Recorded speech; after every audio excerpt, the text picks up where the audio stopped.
জয় মা। কৃপাং কুরু মহাদেবী সুতেষু প্রণতেষু চ চরণাশ্রয় দানেন কৃপাময়ী নমস্তুতে। স্বামী পূর্ণাত্মানন্দ মহারাজের লেখা চিরন্তনী সারদা নামক গ্রন্থ থেকে আমাদের পাঠ চলছে। গতকাল আমরা একটি নতুন প্রবন্ধ পাঠ শুরু করেছি।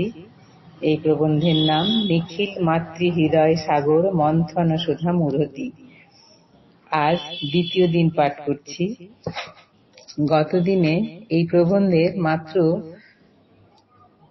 প্রথম দুটি অনুচ্ছেদ পাঠ হয়েছে, আর তাতে আমার ব্যক্তিগতভাবে একটি ভাবনায় মনে ফুটে উঠেছে। আমাদের আরাধ্য দেবতা পরম পুরুষ অবতারের কি সুনিপুণ ব্যবস্থাপনা এই মর্তের মানুষের জন্য, এই মর্তের মানুষের শুভ লাভের জন্য।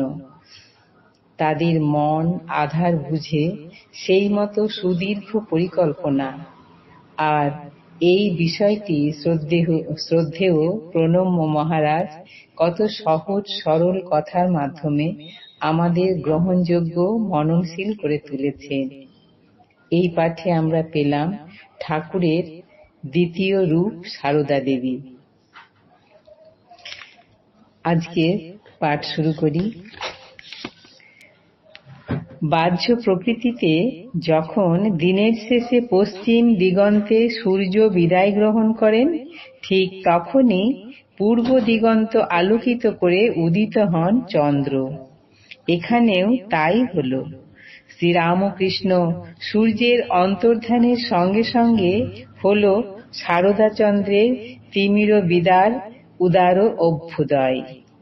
কিন্তু এই চন্দ্রের উদয় এমন অনাড়ম্বর ছিল যে তৎক্ষণাৎ তার দিকে মুষ্টিমেয় 2-4 জন ছাড়া কারো দৃষ্টি পড়েনি। বড় নীরবে, বড় ধীরে শারদাচন্দ্রের কিরণমালা বিস্তৃত হচ্ছিল। বড় নীরবে ঠিকই, বড় ধীরে যথার্থই, কিন্তু বড় নিশ্চিতভাবে তা পৃথিবীকে স্পর্শ করছিল, পৃথিবীকে সঞ্জীবিত করছিল। অশ্রুত, অলক্ষ্য, কিন্তু অব্যর্থ ফলপ্রসূ। যেমন শেষ রাত্রির শিশির সম্পাত। কখন তা ঘটে কেউ জানতে পারে না, কিন্তু জানতে না পারলেও, দেখতে না পেলেও তা তো ঘটনা, এবং তার প্রাণপ্রদ স্পর্শেই তো তৃণগুল্ম শস্যাদি পরিপুষ্ট হয়। গাছে গাছে পুষ্প বর্ণ গন্ধে সতেজ হয়ে ফুটে ওঠে। শিশু রামকৃষ্ণ সংঘকে কেমন করে সারদা দেবীর নেপথ্য মাতৃশক্তি লালন করেছে, রক্ষা করেছে, তার সংবাদ এখন অনেকেই অবগত আছেন রামকৃষ্ণ সংঘের সন্ন্যাসী, ব্রহ্মচারী এবং জাতি ধর্ম বর্ণ নির্বিশেষে অসংখ্য নরনারীর প্রতি তার সীমাহীন মমতা ও ভালোবাসার সংখ্যাতীত কাহিনী। কিন্তু লীলা বিগ্রহ ত্যাগ করার পর সূক্ষ্ম দেহে এবং সূক্ষ্ম ভাবে দূর দূরান্তে দেশ দেশান্তরে শ্রীরামকৃষ্ণের বিশ্বপ্রেম ধারণের সেই নিজস্ব পাত্রটি কিভাবে অগণিত মানুষের হৃদয় আকর্ষণ করে চলেছে, তার ইতিহাস আমরা কতটুকু জানি। অথচ আজ শুধু পশ্চিমবঙ্গেই নয়, সমগ্র ভারতবর্ষে শারদাচন্দ্রের প্রভাব বিরাটভাবে বিস্তার লাভ করেছে। আবার ভারতবর্ষের সীমা ছাড়িয়ে Bangladesh, Japan, Germany, England, France, Switzerland, Poland, Canada, America, Africa, এমনকি সেদিনের লৌহ যবনিকার অপর পারে সোভিয়েত রাশিয়া, সর্বত্র অগণিত নরনারী শারদাচন্দ্রের স্নিগ্ধ কিরণে বিধৌত হচ্ছে। কিভাবে এটা হচ্ছে কেউই জানে না, কিন্তু হচ্ছে, এটা ঘটনা। বড়ই মর্মস্পর্শী সেই কিরণ বিস্তারের কাহিনী, কল্পকথা নয়, সত্য ইতিহাস। দুই একটি দৃষ্টান্ত থেকে কিছুটা বোঝা যাবে কিভাবে সারদা দেবী তার অপ্রতিরোধ্য আকর্ষণ বিস্তার করে চলেছেন পৃথিবীর এক প্রান্ত থেকে অন্য প্রান্তে। কয়েক বছর আগের কথা, কলকাতার Ramakrishna Mission Institute of Culture গ্রন্থবিক্রয় বিভাগে একদিন বেলা 11টা নাগাদ একজন রিকশাওয়ালা এসে একটি বই কিনতে চাইল।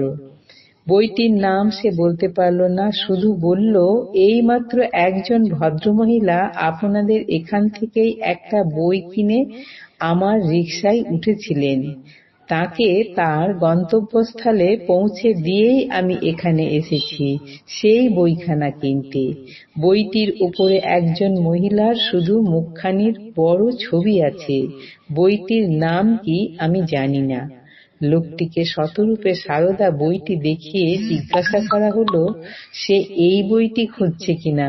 বইটি দেখে তার মুখ উজ্জ্বল হয়ে উঠল, ব্যগ্রভাবে বলল, হ্যাঁ বাবু, হ্যাঁ, এই বইটিই আমি কিনতে চাই। এটি ওই মহিলার হাতে আমি দেখেছিলাম। বিক্রয় বিভাগের কর্মচারী বলল, বইটির দাম 60 টাকা। ব্র্যাকেটে লেখা আছে তখন 1985 বইটির দাম ছিল 60 টাকা। এরপর রিকশাওয়ালাটি জানালো তার কাছে মাত্র 10 টাকা আছে, যা সে সেদিন তখন পর্যন্ত উপার্জন করেছে। তার উপার্জনের সম্পূর্ণ অর্থ দিয়েও বইটি কিনতে পারবে না জানতে পেরে সে অত্যন্ত বিমর্ষ হয়ে পড়ল। বিষয়টি বিক্রয় বিভাগের ভারপ্রাপ্ত সন্ন্যাসীর দৃষ্টি আকর্ষণ করায় তিনি ওই রিকশাওয়ালাকে জিজ্ঞাসা করলেন, আপনি এই বইটি নিয়ে কি করবেন? আপনি কি পড়তে পারেন? রিকশাওয়ালা বলল, না বাবু, আমি লেখাপড়া জানি না, তবে বাড়িতে আমার ছেলে আছে, সে লেখাপড়া জানে। সে এবার ম্যাট্রিক পরীক্ষা দেবে, আমি তাকে বলবো, সে আমাকে পড়ে শোনাবে। সন্ন্যাসী বললেন, কিন্তু আপনি কি জানেন বইটি কার সম্বন্ধে লেখা? ওপরের ছবিটিই বা কার? সে বলল, না বাবু, আমি কিছুই জানি না, শুধু যে ভদ্রমহিলাকে আমি রিকশা করে নিয়ে যাচ্ছিলাম তার হাতে ওই বইটি আমি দেখলাম। বইয়ের ওপরের ছবিটি দেখার পর থেকে আমার মনটা কেমন আকুলি বিকুলি করছে। ওই ছবিটা দেখে আমার মনে হলো ওটা আমার মায়ের ছবি।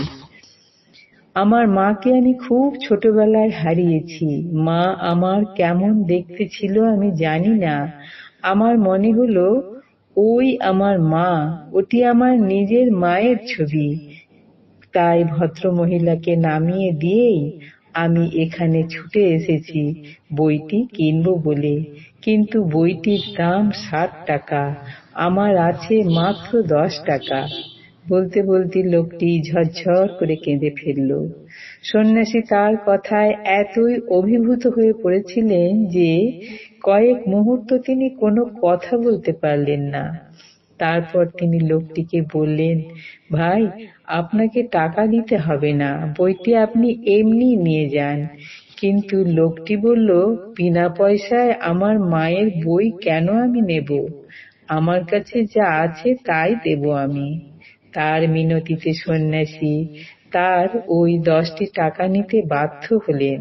সন্ন্যাসী বইটির সঙ্গে তাকে তার মায়ের একখানি ছবিও উপহার দিলেন। বই ও ছবি পেয়ে লোকটির মুখে আনন্দ যেন উপচে পড়ল। তার 2 চোখ বেয়ে নামতে লাগলো অবিরল ধারা। আজ এই পর্যন্তই। জয় মা। জননীং শারদাং দেবীং রামকৃষ্ণং জগদ্গুরুং পাদপদ্মে তয়োঃ স্থিত্বা প্রণমামি মুহুর্মুহুঃ।